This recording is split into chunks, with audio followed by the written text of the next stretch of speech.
Él solo existe, solo es, solo pasa. Es una presencia incontrolable, ineludible e innegable. Lo matas y vuelve, lo encierras y escapa, lo ignoras y te castiga.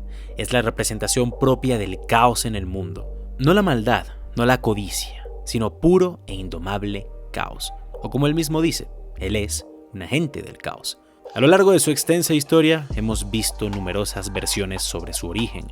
Unos dicen en películas que era bueno y fue trastornado por una sociedad cruel. Otros en series que cayó en un pozo de desechos químicos y se volvió loco y desfigurado. Y en los cómics simplemente nadie lo sabe, ni siquiera él. Y es justamente dicho misterio el que nos engancha y encanta tanto. Es la incógnita de no saber qué es real y qué no, más su visión de una realidad cruel lo que hizo que tanta gente se interesara en él tras su última película, y por lo que volverán cuando su secuela salga al cine. Y justamente es ese misticismo el que trataremos de explicar en este video. Yo soy Rafael Peraza y esto es ¿Cuál es la verdadera historia del Joker?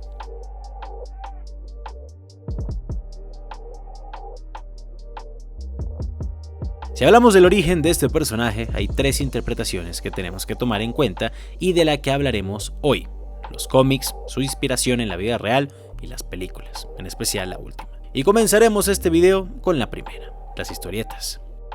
Desde su debut en los cómics en el año de 1940, que justamente fue la primera historieta titulada como Batman, el Joker, o Guasón como también le decimos en español, se ha moldeado a lo que la sociedad de cada momento veía como caos, represión, peligro y locura.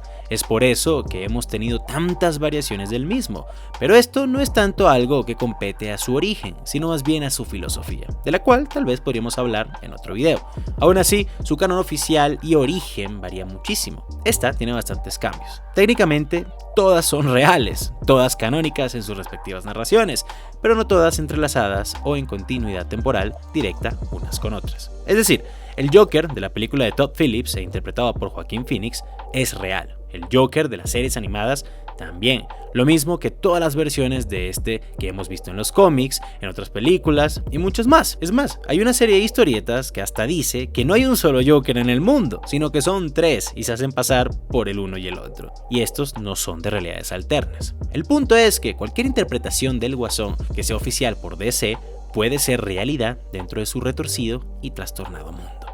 El Joker sale en los cómics de Batman desde que el mismísimo hombre murciélago existe, siendo el primer villano de la primera emisión propia publicada de la historieta de este vigilante enmascarado, convirtiéndose en un personaje recurrente, tan misterioso, inteligente e intrigante como para llevar a Batman al límite y convertirse, en mi opinión, en el villano más icónico en la historia de todos los cómics y películas. Este sale en 9 de las 12 primeras historietas de Batman, aunque, curiosamente, Bill Finger, uno de sus creadores y del propio Batman, no estaba tan de acuerdo con la idea de que villanos fueran recurrentes en estas historietas, ya que esto haría parecer a Batman como un héroe incompetente al no poder vencerlo, por lo que originalmente había escrito que luchando contra el vigilante, el villano, apenas en su primera aparición, se apuñalaría a sí mismo mortalmente por accidente en el pecho mientras luchaba con Batman, dándole fin a su corta historia. Pero luego de que los demás escritores y editores de la historieta decidieran que este era un personaje muy interesante y con bastante potencial como para desecharlo en el primer episodio, la historia es cambiada para revelar que el Joker sobrevive a la puñalada, escapa y vuelve a atormentar al hombre murciélago. Y menos mal que hicieron este cambio. Continuando con los cómics, si hablamos de su línea temporal, su recurrencia y en cronología como tal, el Joker es sin duda alguna el primer supervillano en existir, énfasis en super, ya que sí hubo una gran cantidad de villanos y enemigos antes que él que se enfrentaron a numerosos superhéroes de historietas, pero estos siempre aparecían una vez. A estos no se les desarrollaban mucho sus motivos, eran totalmente unidimensionales, no tenían profundidad de personaje, peleaban contra el héroe, perdían y más, nunca escuchábamos de él o ella. En cambio, el Joker fue tan icónico que no solo lo volvieron uno de los personajes principales en las historietas de Batman, sino que demostró que para que la historia de un superhéroe sea realmente icónica, la de su supervillano debe serlo aún más. Por años este venía y se iba tanto del mundo de las historietas como en la televisión y hasta también en las primeras películas de Batman, siendo ese agente del caos que llevaba a Batman a su límite, tanto físico como psicológico, sin el uso de superpoderes, solo con su mente y ganas de ver el mundo arder. Y mientras más lo veíamos y nos encantábamos de una forma hasta morbosa de su astucia y crueldades, más queríamos saber de él como lectores o espectadores. Y parecía que sus creadores no querían darnos nada sobre su origen para mantenernos enganchados. Hasta que de repente cambiaron de opinión. En el cómic The Killing Joke, o El Chiste Mortal en español, escrita por el gran Alan Moore, el mismo creador de icónicas historietas como D de Venganza, Watchmen y muchas más, supuestamente vemos su verdadera historia de origen, para que después, al final del cómic, el propio Bromas nos diga que siempre lo recuerda de otra manera y que el no estar claro sobre su pasado es algo que prefiere. O como él mismo dice, algunas veces lo recuerdo de una manera, algunas de otra. Si voy a tener un pasado, prefiero que su respuesta correcta sea la de múltiples opciones. De todas formas, la historia sobre su origen, de la que se habla en ese cómic, es una que es abiertamente adaptada como una de las más posibles, y al mismo tiempo es usada en muchas otras historietas y hasta películas como su versión oficial. Pero, ¿cuál es esa historia? Resulta ser que, en The Killing Joke, Alan Moore nos cuenta, sin decirnos su nombre pre-Joker, que este era un intento de comediante con malos chistes y peor suerte. Sin dinero y con una esposa embarazada, este es presionado a cometer un crimen por dinero, pero tenía que hacerlo haciéndose pasar por el Red Hood, otro de los villanos de Batman. Cuando el vigilante lo enfrenta, el fallido comediante disfrazado de maleante cae en una piscina de desechos químicos, lo que lo vuelve pálido, con una sonrisa forzada, cabello verde y labios rojos. Aunque logra escapar, se entera que su esposa, que estaba embarazada, murió por accidente, lo que junto con su caída anterior y fracaso de vida, lo hace descender a un estado total de locura, convirtiéndolo así en el Joker que hoy conocemos. Una vez más, aunque todo esto lo sabemos por flashbacks que tiene dicho personaje a lo largo de The Killing Joke, al final el mismo Guasón acepta que siempre tiene memorias diferentes de su origen y que ni él sabe cuál es la real y cuál se imaginó. Si rompemos la cuarta pared y nos salimos de los cómics y películas por un segundo, la historia real de la inspiración para el personaje del Joker también es casi tan misteriosa como la ficticia. Honestamente, podría hacer un video entero sobre el misterio de quién creó al Joker realmente, habiendo 3 historias diferentes y ninguna siendo aceptada por la mayoría, ni de la fanaticada ni del equipo de producción del cómic original.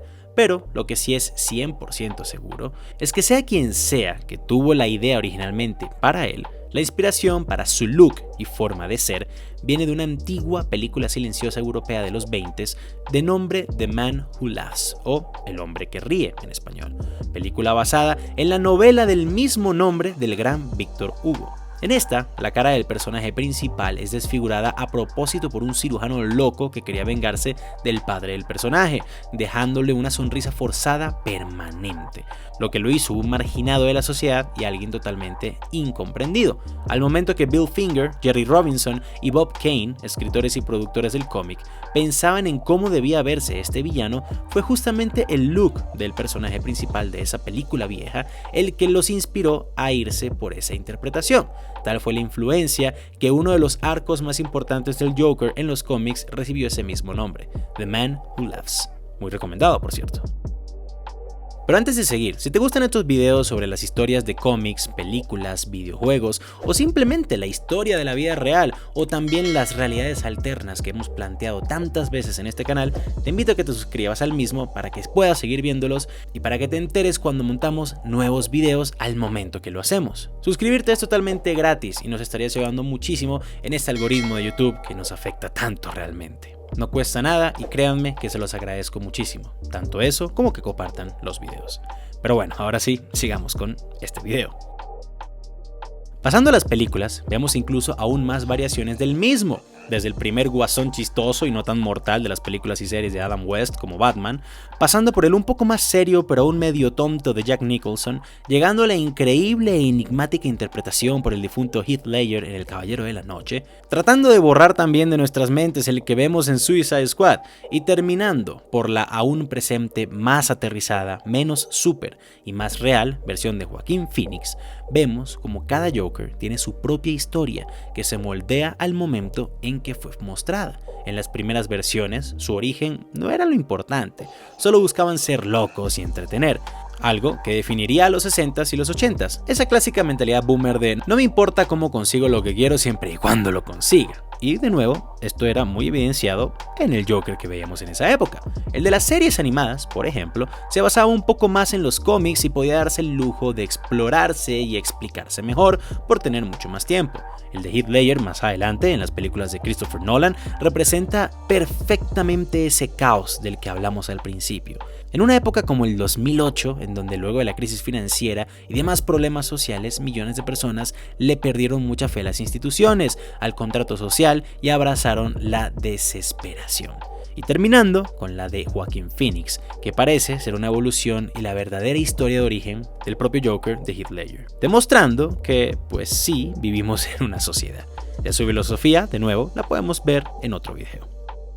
Ya fuera porque se metió una hojilla a la boca para hacerse esa cicatriz de sonrisa, o porque su locura médica y la sociedad lo trastornaron, o porque se cayó a un pozo de desechos químicos, aunque querramos saber su verdadera historia, de nuevo, es justamente el no saber de verdad lo que nos sigue enganchando a este personaje. Al final, el tener múltiples opciones nos deja a nosotros mismos como espectadores darle su propio origen como lo veamos más necesario o relacionable también a nosotros.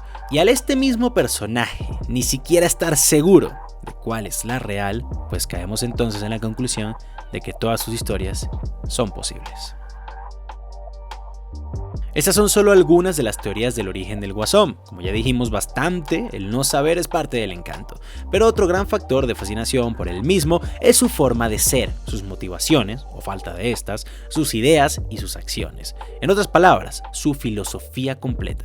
Y para mí, esta es la que realmente me llama más la atención de dicho personaje. Si quieres que haga un video exclusivo sobre su filosofía, explicándola y todo lo demás a lo largo de su existencia, y en especial en su última película, para así tal vez entender un poco mejor la que va a salir a finales de este año, comenta entonces en la parte de abajo y en mayúsculas, vivimos en una sociedad, para yo saber si es un video que mucha gente le gustaría ver. Como siempre les digo, un like, suscribirte si eres nuevo en el canal para que veas muchísimas cosas más, y todas esas cosas que siempre les decimos los youtubers que hagan ayudan demasiado al canal, pero realmente lo que más ayuda es si nos apoyas directamente por Patreon, donde podrás donarnos la cantidad de dinero que desees mensualmente o incluso una sola vez. También te dejo el link a esto en la descripción. Muchísimas gracias por ver el video, por compartirlo con los demás, y sin nada más que agregar, yo fui Rafael Peraza para el baúl de los conocimientos inútiles, y que tengan muy buen día.